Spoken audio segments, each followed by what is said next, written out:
அனைவருக்கும் வணக்கம். நாங்கள் இன்றைக்கி பார்க்க போகிறது ஃபார்முலா டைப்புகளில் உள்ள மேலதிக டூல்ஸுகளை பற்றி. இப்போ இதில் நாங்கள் ஏற்கனவே ஃபங்க்ஷன்ஸுகளை பார்த்து கொண்டிருக்கிறோம். இதில் இன்றைக்கி நாங்கள் பார்க்க போகிற ஃபங்க்ஷன் வந்து இஃப். இந்த இஃப்ன்ற ஃபங்க்ஷனை குறிப்பிட்ட ஒரு டேட்டா டேபிளில் அல்லது குறிப்பிட்ட டேட்டா சீட்டில் எந்த சந்தர்ப்பத்தில் பாவிக்கலாம்.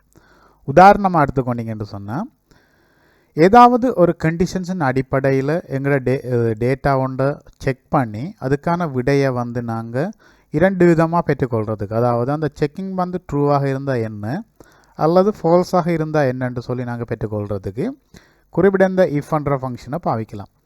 இஃபை பற்றி நீங்கள் விளங்கிக் கொள்ள வேணுமென்று சொன்னால், ஃபார்முலா டைப்புக்குள்ளே உள்ள இந்த லாஜிக்கல்ன்ற செக்ஷனுக்குள்ளே பார்த்தீங்கன்னு சொன்னால் இஃப் இருக்குது. இஃப்பில் மூவ் பண்ணிங்கன்னு சொன்னால் மவுஸ் பாயிண்டர் நீங்கள் இங்கே அதுக்குரிய சின்டாக்ஸாக பார்த்துக்கொள்ளக்கூடியதாக இருக்கும். அதாவது logical test, believe true, believe false என்று சொல்லி 3 செக்ஷன்ஸ் இருக்கிறத பார்க்கலாம். இப்போ இதில் லாஜிக்கல் டெஸ்ட்ன்னு சொன்னால் குறிப்பிட்ட ஒரு இடத்துல உள்ள தரவை வந்து நீங்கள் டெஸ்ட் பண்ணுறதுக்கு இருக்கிற செக்ஷன். இந்த டெஸ்டிங் வந்து ட்ரூவாக இருந்தால் என்ன நடக்க வேணுமென்று சொல்கிறதுக்கும், இந்த டெஸ்டிங் வந்து ஃபால்ஸாக இருந்தால் என்ன நடக்க வேணுமென்று சொல்கிறதுக்கும் இருக்கிற செக்ஷன்ஸ்கள் தான் ஏனைய இரண்டும். ஸோ நாங்கள் இப்போ இந்த குறிப்பிட்ட பெர்மனண்ட் ஸ்டாப் பேசலி பண்ணுற இந்த டேபிளில் உள்ள தரவுக்கு இஃப்பை பயன்படுத்தி ஏதாவது ஒரு வேலை செய்யலாமான்னு சொல்லி பார்ப்போம். உதாரணமாக எடுத்துக்கொண்டீங்கன்னு சொன்னால், இப்போ இங்கே வந்து staff ID, full name, positions, working hours, salary என்று சொல்லி போட்டு ஃபீல்ட்ஸ் தரப்பட்டிருக்கு. அதில் இப்போ சலரி என்ற ஃபீல்டை தவிர ஏனைய 4 வந்து ஃபில் பண்ணப்பட்டிருக்குது. அப்போ இப்போ வந்து எங்களுக்கு சலரியை காண வேண்டிய ஒரு தேவை இருக்குது. அப்போ இந்த சலரியை காண வேண்டிய தேவை இருக்கும் பொழுது இப்போ நாங்கள் எப்படி இந்த சலரியை காண்றது? இதில் வந்து இங்கே வந்து இன்னும் ஒரு கேட்டகரிஸ், அதாவது சேலரி கேட்டகரிஸ் இருக்குதுன்னு சொன்னால் பொசிஷன்ஸுக்கு ஏற்றவாறு அவர் ரேட்ஸுகளில் மாற்றம் இருக்குது. அப்போ இதில் நாங்கள் இப்போ என்ன செய்ய வேணும்னு சொன்னால், ஒர்க்கிங் ஹவர்ஸை குறிப்பிட்ட இந்த பொசிஷன்ஸுக்கான அவர் ரேட் என்னவோ அதை கொண்டு பெருக்கி காண வேண்டிய தேவை இருக்குது. முதலாவதாக நாம் வந்து பொசிஷன்ஸை செக் பண்ண வேணும். அப்படி பொசிஷன்ஸில் இருக்கிற டெக்ஸ்ட், அதாவது குறிப்பிட்ட இப்போ இந்த பொசிஷன் வந்து மேனேஜராக இருந்தால் மேனேஜருக்குரிய ஒர்க்கிங் ஹவர்ஸை வந்து மேனேஜருண்ட இந்த அவர் ரேட்டால் வந்து பெருக்கி நான் சேலரியை காண வேணும். ஸோ இப்போ நான் அடிப்படையில் முதலாவதாக இஃப்பை எப்படி பயன்படுத்தலாம்ன்ற உதாரணத்தை உங்களுக்கு விளங்கப்படுத்துறதுக்காக ஒரு சின்ன கேள்வி எடுக்கிறேன். அதாவது குறிப்பிட்ட இப்போ இந்த செல்லுன்னு சொல்லி எடுப்பேன். இந்த செல்லுக்குரிய அட்ரஸ் எடுத்துக்கொண்டீங்கன்னா C3. இப்போ C3 என்ற குறிப்பிட்ட இந்த செல்லுக்குள்ளே இருக்கிற டெக்ஸ்ட் மேனேஜராக இருந்தால் ஒர்க்கிங் ஹவர்ஸுக்குள்ளே இருக்கிற குறிப்பிட்ட இந்த வேல்யூஸை வந்து 55ஆல் பெருக்க வேணும். ஸோ 55ஆல் பெருக்கி எனக்கு குறிப்பிட்ட சேலரியை தர வேணும். அப்படி இல்லைன்னு சொன்னால் சொரியன்னு சொல்லி தர வேணும். ஸோ இதுக்கு வந்து நாங்கள் இஃப்பை எப்படி பாவிக்கிறது? ஈக்குவல் இஃப்ன்னு சொல்லி டைப் பண்ணிவிட்டு ப்ராக்கெட்டை ஸ்டார்ட் பண்ணிங்கன்னு சொன்னால் அதுக்குள்ள உங்களுக்கு ஃபஸ்ட்டாக நான் ஏற்கனவே பார்த்த சின்டாக்ஸை பார்க்கக்கூடியதாக இருக்குது. அதாவது லாஜிக்கல் டெஸ்ட். லாஜிக்கல் டெஸ்ட் எங்கே என்ன செய்ய போகிறீங்க? சி என்ற செல்லுக்குள்ளே வந்து ஈக்குவல், அதாவது சமனாக இருக்குன்னு சொல்லி பார்க்க போகிறேன். Equal manager. நீங்கள் இந்த டெக்ஸ்ட்டை டைப் பண்ணக்குள்ளே எப்போவுமே வந்து ஃபங்க்ஷன்ஸுகளுக்குள்ளே வந்து டபுள் கொட்டேஷன் மார்க்குள்ளே டைப் பண்ண வேணும். அது ஞாபகமாக வைத்துக்கொள்ளுங்க. ஸோ இதில் வந்து மேனேஜரை டைப் பண்ணி கொமா வச்சிங்கன்னு சொன்னால் எங்களோட இப்போ கேள்வி இதுதான். C3க்குள்ளே வந்து மேனேஜர் இருந்தால் பிலீவ் ட்ரூ. அப்போ என்ன நடக்க வேணும்னு சொன்னால் எனக்கு ஒர்க்கிங் ஹவர்ஸ்ன்னு சொல்லி இங்கே இருக்கிற, அதாவது குறிப்பிட்ட இந்த ஒர்க்கிங் ஹவர்ஸை வந்து எத்தனையால் பெருக்க வேணும்? எனக்கு வந்து 55ஆல் பெருக்கணும். ஸோ D3க்குள்ளே இருக்கிற குறிப்பிட்ட அந்த வேல்யூஸை வந்து 55ஆல் பெருக்க வேணும். ஸோ கமா வச்சிங்கன்னு சொன்னால் திரும்ப வந்து என்ன இருக்குது? Value false. அப்படி இல்லைண்டா என்ன செய்யணும்? எனக்கு சொரியன்னு சொல்லி வர வேணும். ஸோ அதையும் நீங்கள் வந்து இப்போ டபுள் கோட்டேஷன் மார்க்குள்ளே வந்து டைப் பண்ணி விடலாம். டைப் பண்ணிவிட்டு டபுள் கொட்டேஷனை க்ளோஸ் பண்ணி அதே போல் ப்ராக்கெட்டையும் க்ளோஸ் பண்ணிங்கன்னா உங்களோட இந்த இஃப்க்குரிய கண்டிஷன் முடியுது. அதாவது லாஜிக்கல் டெஸ்ட் கொடுத்துருக்கீங்க, பிலீவ் ட்ரூ கொடுத்துருக்கீங்க, பிலீவ் ஃபால்ஸுன்னு கொடுத்துருக்கீங்க. என்ன பண்ணிங்கன்னா நீங்கள் இப்போ ரிசல்ட்ஸை பார்க்கலாம். ஸோ இப்போ இங்கே உங்களுக்கு பார்க்கக்கூடியதாக இருக்குங்க. மேனேஜர் இருக்கிறதால 36 ஹவர்ஸை வந்து $55 பெருக்கி 1980 சொல்லி தந்திருக்குது. இப்போ நாங்கள் ஏற்கனவே ஒரு சில ஃபங்க்ஷன்ஸுகள், அதாவது இதுக்கு முதல் டியூட்டோரியலில் பார்த்துருப்பீங்க. நாங்கள் ஃபங்க்ஷன்ஸில் ஒரு இடத்துல எழுதிட்டு இப்படி ட்ராக் பண்ணுறதன் மூலமாக ஏனைய டேட்டாவுக்கும் வந்து ரிசல்ட்ஸை காணலாம். ஸோ அப்படி இங்கே வந்து பார்த்தீங்கன்னு சொன்னால் அப்படி காண இயலுமாண்டி இல்லை. ஏனென்று சொன்னால் நாங்கள் எழுதின ஃபங்க்ஷன் வந்து அப்படி. அப்போ குறிப்பிட்ட இந்த டெஸ்டிங்கை வந்து நாங்கள் ஒரே இடத்துல பல டெஸ்டிங்கை செய்ய வேணும். அதாவது மல்டிபிள் டெஸ்டிங்ஸை வந்து நாங்கள் செய்ய வேணும். அப்படி மல்டிபிள் டெஸ்டிங்கை வந்து ஒரே செல்லுக்குள்ளே செய்யலாமான்னு சொல்லி கேட்டிங்கன்னா இந்த இஃப்ன்ற ஃபங்க்ஷனை பயன்படுத்தி செய்யலாம். ஸோ அதை எப்படி செய்கிற என்று சொல்லி பார்த்தீங்கன்னா முதலாவதாக நீங்கள் அடிப்படையாக விளங்கி கொள்ள வேணும் என்னென்று சொன்னால் குறிப்பிட்ட இப்போ இந்த C3 என்ற செல்லுக்குள்ளே மேனேஜர் இருக்கான்னு சொல்லி பார்த்த மாதிரி இங்கே இருக்கிற அவ்வளவு பொசிஷன்ஸும் இருக்குதான்னு சொல்லி நீங்கள் செக் பண்ணுறதுக்கு எழுத வேணும். அதாவது முதலாவது இப்போ உதாரணம் எடுத்துக்கொண்டீங்கன்னா ஓடலிஸ் இருக்கான்னு செக் பண்ண போகிறீங்கன்னா ஓடலி, அப்படி ஓடலிஸ் இல்லைண்டா கேர் இருக்கா, அதுவும் இல்லைன்னு சொன்னால் நர்ஸ் இருக்கா, அதுவும் இல்லைண்டா சூப்பர்வைசர் இருக்கா, இப்படி என்று சொல்லி நாங்கள் செக் பண்ணுறதுக்கு ரிசல்ட்ஸ் எழுத வேணும். உதாரணமாக இப்போ ஓடலிஸ் இருந்தால் குறிப்பிட்ட இந்த ஒர்க்கிங் ஹவர்ஸை வந்து எத்தனை அளவு இருக்கணும், 35 அளவு இருக்க வேணும். கேரர் இருந்தால் குறிப்பிட்ட இந்த ஒர்க்கிங் ஹவர்ஸை 36.5 அளவு இருக்க வேணும். அதே இடத்துல நர்ஸ் இருந்தால் 40 அளவு இருக்கணும். அப்போ எங்களுக்கு இங்கே வந்து இப்போ ஒரு குறிப்பிட்ட அந்த கண்டிஷனை செக் பண்ணுறது மாத்திரம் இல்லாமல் அந்த அவர் ரேட்டையும் வந்து நாங்கள் மாற்றி குறிப்பிட்ட சலாரியை, அதாவது அவசர பெருக்கி அந்த சலாரியை காண வேண்டிய தேவை இருக்குது. ஸோ எப்படி இந்த தேவையை வந்து நாங்கள் நிறைவேற்றுறதுக்கு ஃபங்க்ஷன் எழுதுறேன்னு சொல்லி பார்ப்போம். இப்போ உதாரணமாக வந்து நாங்கள் இப்போ அடிப்படையான ஒரு விடயமாக முதலாவது டெஸ்டிங்கை வந்து நாங்கள் இங்கேருந்தே செய்து போவோம். அப்போ எங்களோட ஃபங்க்ஷன் வந்து எப்பவும் வந்து முதலாவதாக செய்ய போகிற டெஸ்டிங் வந்து ஓடலியாக இருக்க போகுது. ஸோ ஓடலிஸ்ன்னு சொல்லி கொடுங்க. ஃபஸ்ட் டெஸ்டிங் வந்து உங்களோட ஓடலிஸ்ன்னு சொல்லி கொடுத்துட்டு ஓடலிஸாக இருந்தால் D3க்குள்ளே இருக்கிற டேட்டாவை வந்து எந்த நம்பர்ஸால் பெருக்கணும்னு சொன்னால் 35ஆல் பெருக்கணும். ஏன்னா ஓடலிஸுக்குரிய அவர் ரேட் வந்து 35. அடுத்தது இப்போ இங்கே வந்து சொரியண்டு சொல்லி கொடுத்துருக்கு. நாம் வந்து என்ன செய்ய போகிறோம்னு சொன்னால் சொரியண்டு இல்லை குறிப்பிட்ட இப்போ ஓடலிஸ் இல்லைன்னு சொன்னால் நர்ஸ் அல்லது கேரர் இருக்கான்னு சொல்லி பார்க்க சொல்ல போகிறோம். ஸோ கேரர் இருக்கான்னு சொல்லி பார்க்க சொல்லணுண்டா அதுக்குள்ளே இன்னும் ஒரு இஃப்.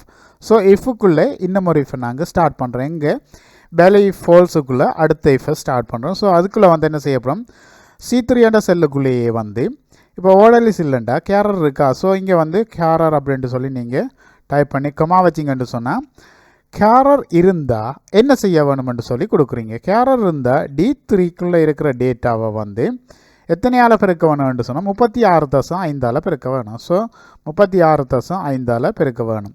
கமா திரும்ப என்ன செய்யுது, இப்போ இதுக்குள்ளே கேரரும் இல்லை என்று சொன்னால் என்ன செய்யணும், திரும்ப அடுத்த இன்னும் ஒரு செக்கிங்கை செய்கிறீங்க.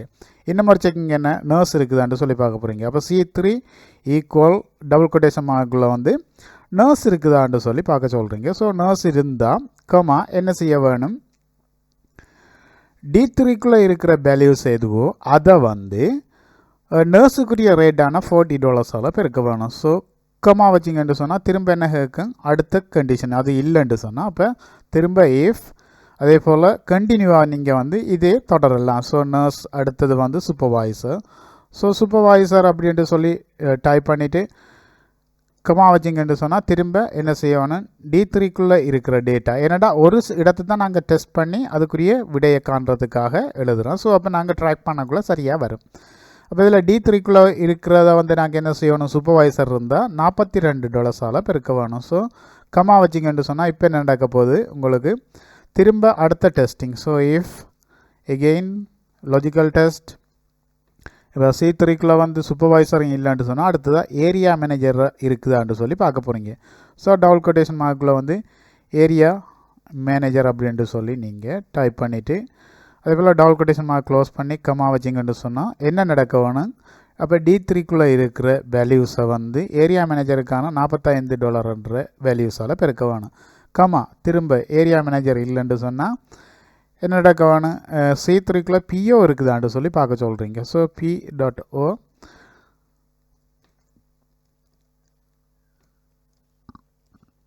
டபுள் கொட்டேஷன் மார்க் க்ளோஸ் பண்ணிவிட்டு திரும்ப கமா வச்சிங்கன்னு சொன்னால் PO இருந்தால் D3க்குள்ளே இருக்கிற வேல்யூஸை வந்து என்ன செய்யணும், $49.5 வந்து பெருக்க வேணும். ஸோ கமா திரும்ப இஃப் POவும் இல்லை என்று சொன்னால் அடுத்த என்ன செய்ய வேணும், எங்களுக்கு டெஸ்ட் பண்ண வேணும் கோஆர்டினேட்டர் இருக்கா அப்படின்ட்டு சொல்லி. ஸோ கோஆர்டினேட்டர்ன்ட்டு சொல்லி டைப் பண்ணி கொடுங்க.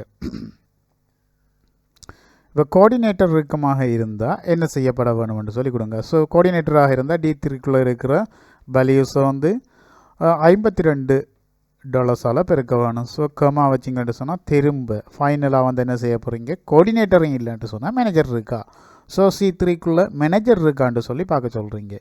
அப்போ நீங்கள் என்ன செய்யலான்ட்டு சொன்னால் மேனேஜர்ன்ட்டு சொல்லி குறிப்பிட்ட இந்த டெஸ்டிங்கை செய்துட்டு கமா வச்சிங்கன்னு சொன்னால் திரும்ப என்ன கேட்க போகுது, value is true. So the value if ட்ரூவை வந்து கொடுக்குறீங்க வந்து D3க்குள்ளே இருக்கிற வேல்யூஸை வந்து 55ஆல் பெருக்க வேணும். கமா வச்சிங்கன்னு சொன்னால் உங்களோட டெஸ்டிங் எல்லாம் முடிஞ்சுது. இப்போ இந்த நீங்கள் கொடுத்த எந்த ஒரு டெஸ்டிங்கும் இல்லைன்னு சொன்னால் என்ன நடக்க வேணும்? உதாரணமாக நான் சொல்கிறேன் வந்து நன்னு சொல்லி வர வேணும். என்னோ எண்ணி அப்படின்னு சொல்லி வர வேணும், ஒன்றுமில்லைன்னு சொல்லி. ஸோ நன் என்று சொல்லி எனக்கு விட வந்துட்டு. ஸோ இப்போ எனக்கு தேவையான கண்டிஷன்ஸின் அடிப்படையில் எல்லா டெஸ்டிங்கையும் குறிப்பிட்ட செல்களுக்குள்ளே டெஸ்ட் பண்ணி அதுக்கான விடையை எனக்கு இப்படி தர வேணுமென்று சொல்லி நான் கொடுத்துட்டேன். இப்போ நான் என்ன செய்யணும்னா இந்த இஃப்கண்டு சொல்லி ஸ்டார்ட் பண்ண ப்ராக்கெட்ஸில் அனைத்தையும் வந்து நான் ஒவ்வொரு க்ளோஸ் பண்ணுவதன் மூலமாக ஒவ்வொரு இஃப்பையும் வந்து நான் முடித்து வைக்கலாம். ஸோ அப்படி முடிக்க வேணும்னு சொன்னால் நீங்கள் ப்ராக்கெட்டை எத்தனை இஃப் ஸ்டார்ட் பண்ணிங்களோ அத்தனை ப்ராக்கெட்ஸ் இருக்குங்க, அத்தனை ப்ராக்கெட்டும் கடைசியில் க்ளோஸ் பண்ண வேணும். ஸோ அப்போ உதாரணமாக நாங்கள் 8 இஃப் ஸ்டார்ட் பண்ணிக்கோம். ஸோ 8 ப்ராக்கெட்டை வந்து நீங்கள் க்ளோஸ் பண்ணலாம். நீங்கள் க்ளோஸ் பண்ணி போகும்பொழுதே உங்களுக்கு அது ஆட்டோமேட்டிக்காக மார்க் பண்ணி ஹைலைட் பண்ணி காட்டும். ஸோ அந்த சந்தர்ப்பத்தை நீங்கள் விளங்கிக் கொள்ளலாம். இப்போ கடைசியில் இங்கே பிளாக்கு, இங்கே ஃபஸ்ட்டுக்கு இருக்கிறது பிளாக்குமென்று சொல்லி பார்க்கலாம். இதில் கடைசியில் பிளாக்கும் இருக்குது, இங்கே ஃபஸ்ட்டுக்கு பிளாக் இருக்குது. ஸோ எல்லா ப்ராக்கெட்ஸும் நீங்கள் க்ளோஸ் பண்ணிட்டீங்க. இப்படி கொடுத்துட்டு எந்த பண்ணிங்கன்னு சொன்னால் உங்களுக்கு விடையை இலகுவாக பார்த்துக்கொள்ளக்கூடியதாக இருக்குது. இப்போ உங்களுக்கு இங்கே விளங்கிக் கொள்ளக்கூடியதாக இருக்கும். மேனேஜர் இருக்கிறதால 36 குறிப்பிட்ட இந்த அவசை வந்து 55ஆல் வரைக்கும் 1980 சொல்லி தந்திருக்குது. ஸோ இதை வந்து இப்போ நான் ட்ராக் பண்ணேன்னு சொன்னால் எனக்கு ஏனையவங்களுக்குரிய டேட்டா அதாவது விடயம் வந்து சரியாக தரும். ஸோ இப்போ இதில் வந்து பார்த்தீங்கன்னு சொன்னால் ஓகே, இப்போ இங்கே எனக்கு வந்து இதில் ஒரு மிஸ்டேக், அதாவது ஒரு மிஸ்டேக் வந்து நடந்திருக்கு. இது எங்கே நடந்திருக்குன்னு சொன்னால் ஏரியா மேனேஜர்ன்ற குறிப்பிட்ட இந்த செக்கிங்கில் நடந்திருக்கு. ஸோ என்ன மிஸ்டேக் நடந்திருக்குன்னு சொல்லி நாங்கள் இப்போ இதை இவாலுவேட் பண்ணுவோம். ஸோ இப்போ இதை இவாலுவேட் பண்ணுறதுக்கு எடுத்தீங்கன்னு சொன்னால் இங்கே வந்து இப்போ பார்த்தீங்கன்னா ஏரியா மேனேஜர் குறிப்பிட்ட இந்த செக்ஷன் தான்.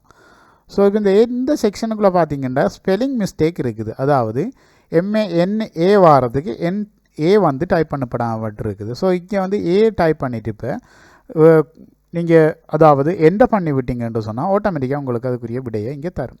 ஸோ அப்போ இங்கே வந்து அதாவது ஸ்பெல்லிங் மிஸ்டேக் விட்டிங்கன்னு சொன்னால் இவ்வாறான பிரச்சனைகளும் வந்து எங்களுக்கு வரும். ஸோ ஸ்பெல்லிங் மிஸ்டேக் விடாமல் நாங்கள் எங்களோட டேட்டாவில் ஃபங்க்ஷன் எழுதக்குள்ளே சரியாக எழுதி கொள்ள வேணும்ன்றது தெளிவாக விளங்கியிருப்பீங்கன்னு நினைக்கிறோம். அடுத்தது இங்கே 0 இருக்கிறதால இங்கே வந்து எங்களுக்கு டேஷ் மார்க் தந்திருக்குது. அப்போ இதில் இருந்து உங்களுக்கு இலகுவாக விளங்கி இருக்குங்க. இஃப்ன்ற ஃபங்க்ஷனை வந்து நாங்கள் எந்த சந்தர்ப்பத்தில் எக்ஸலில் பயன்படுத்தலாம். அதே போல் இந்த எக்ஸலில் நீங்கள் இஃப்பை வந்து ஒரு விஷயத்துக்காக இல்லை, கண்டிஷன்ஸ்ன்ட்டு வர எந்த ஒரு விஷயத்துக்காகவும் பயன்படுத்தக்கூடியதாக இருக்கும். ஓகே, இன்றைக்கு நாங்கள் இந்த பார்த்த டியூட்டோரியலில் இஃப் சம்மந்தமாயோ அல்லது இதுக்கு முதல் பார்த்த எந்த ஒரு டியூட்டோரியல் சம்மந்தமாக சந்தேகங்கள் அல்லது கேள்விகள் இருக்குமாக இருந்தால் டீச்சர்ஸ் என்ற இந்த யூடியூப் சேனலை சப்ஸ்கிரைப் பண்ணிவிட்டு அதில் காணப்படுற கமெண்ட் செக்ஷன் ஊடாக நீங்கள் தெரிவித்து கொள்ளலாம்.